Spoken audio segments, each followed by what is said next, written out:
On avait beau me répéter que c'était normal, j'avais quand même un très gros doute que je finisse sur le carrelage de ma salle de bain à chaque fois. Savez-vous qu'il y a une maladie qui fait souffrir près de 3 millions de femmes en France, soit plus d'une femme sur 10, et qu'elle est complètement taboue? Ça veut dire que vous, là, vous connaissez forcément une femme qui est atteinte par cette maladie. La maladie dont je vous parle, c'est l'endométriose, une maladie courante mais encore méconnue parce qu'elle est très mal diagnostiquée et maltraitée. Il faut que ça se sache, non? L'endomètre, ce sont les cellules qui tapissent l'intérieur de l'utérus. Tous les mois, une partie se désagrège et ça saigne, c'est là que ça donne les règles. Mais chez les femmes atteintes d'endométriose, tout ça, ça fonctionne pas très bien.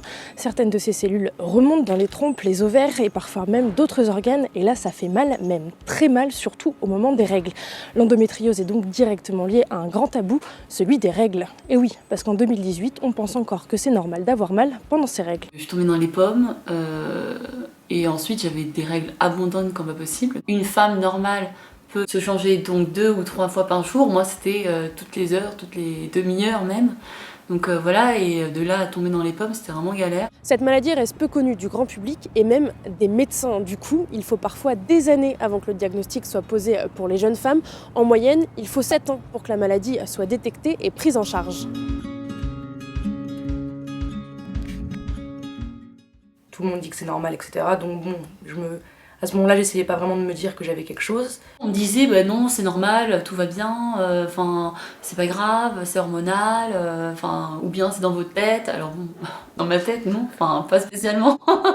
Parfois, je restais des heures et des heures et des heures et des nuits à l'hôpital pour rien au final, parce que je ressortais avec du Doliprane. J'ai pris un médecin qui était recommandé par les associations, qui était considéré comme un grand spécialiste, qui en fait est complètement passé à côté de mon cas.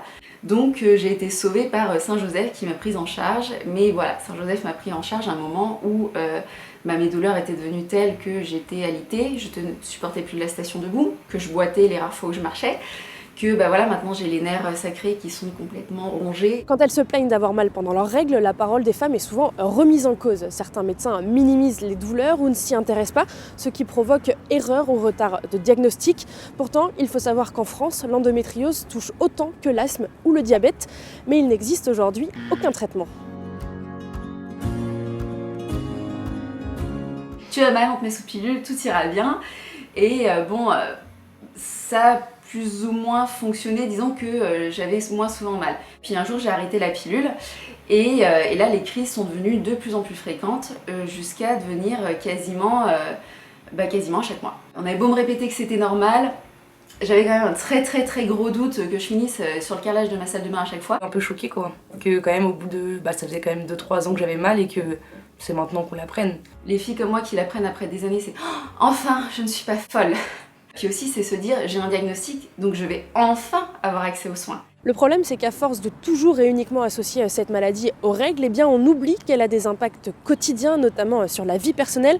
Une des conséquences est elle aussi associée à un tabou de fortes douleurs pendant les rapports sexuels. Et là encore, il ne faut pas oublier que pour beaucoup de médecins, quand une fille a mal pendant un rapport, eh bien, c'est forcément dans sa tête. On sent qu'il y a quelque chose qui nous retient, sans trop savoir, jusqu'au jour où vraiment on a mal. Moi, le pire, je me suis retrouvée carrément en position fétale avec le souffle coupé tellement j'avais mais hyper mal, c'était une douleur indescriptible. C'est sûr que avant chaque rapport, c'est un peu... dans ma tête, c'est un peu difficile quoi, parce que je sais que je vais avoir mal. Mais d'un côté, j'ai envie, mais d'un côté, j'ai mal quoi. Donc bon, c'est un peu compliqué de faire la part des choses quoi. Pour les personnes qui peuvent nous regarder, et surtout pour les filles qui sont atteintes d'endométriose et qui ont peur, qui c'est tabou, je ne sais quoi, faut le dire. Première chose que tu dis, c'est j'ai de l'endo, est-ce que tu acceptes? Oui. Est-ce que tu acceptes pas? Non, bah écoute, pars-toi quoi. J'ai accepté toute la maladie, sauf l'impact sur ma vie sexuelle. Ça, c'est vraiment, j'ai fait un gros travail d'acceptation, mais alors ça, je l'ai en travers de la gorge.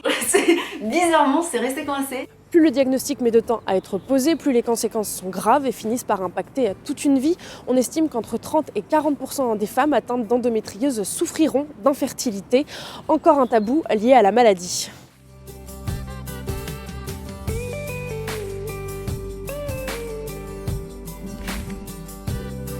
Première chose qu'on fait quand on a quelque chose, c'est d'aller voir sur internet. Donc tu vas voir sur internet et là on te dit possibilité d'infertilité, même c'est le plus gros cas, c'est l'infertilité, machin. Et tu te dis ah ouais, Donc là, en fait, ma vie est un peu foutue. J'aimerais bien qu'on me donne un peu plus d'informations, quoi, surtout sur ça, parce qu'on parle beaucoup de la douleur, mais on parle jamais des conséquences que ça aura après. Le rêve de toute endo-girl, comme on nous appelle, c'est d'avoir un enfant, quoi. 1, 2, 3, mais surtout 1, quoi. L'endométriose est donc clairement liée à plusieurs tabous, les règles, la sexualité, l'infertilité, mais ce n'est qu'en abordant le problème, en informant les femmes, mais aussi les hommes qu'on pourra y faire face. Il faut en parler pour que les diagnostics soient faits le plus tôt possible et que les femmes atteintes d'endométriose soient traitées à temps. L'espoir, c'est qu'aujourd'hui, il y a de plus en plus de recherches sur cette maladie, mais surtout qu'on en parle de plus en plus. Et puis, il existe sur Internet une communauté, les Endo-Girls, qui tiennent des blogs, des sites, des forums où elles donnent des conseils face à la maladie. Vous trouverez une série de liens en dessous de la vidéo. Et puis, vous l'aurez compris, l'important c'est d'en parler et donc de partager.